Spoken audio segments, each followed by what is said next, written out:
Someone in the United States dies every 5 minutes to a drug overdose. This is according to the American Medical Association. This is a primary reason why families and friends gather Saturday to walk and raise awareness on drug overdose. WIFR reporter Bria Walters talked to event organizers with them about their efforts to end this epidemic.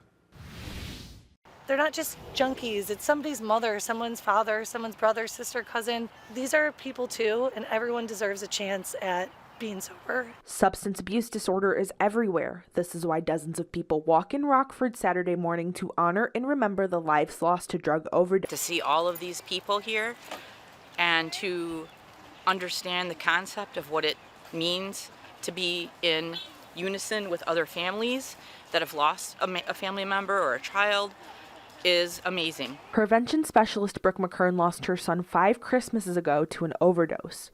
She says raising awareness about overdoses is important because it helps people learn resources and stop the sad and long-lasting effects of addiction on communities. Some of those resources available on Saturday include Narcan training in booths for organizations like Narcotics Anonymous and Remedies Renewing Lives.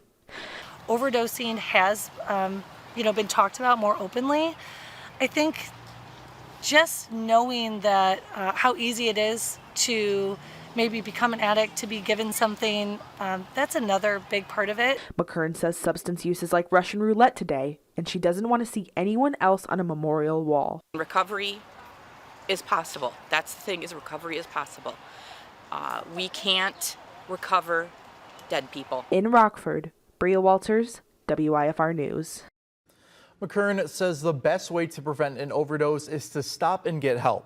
The symptoms of an overdose can vary widely depending on which substance or substances someone used.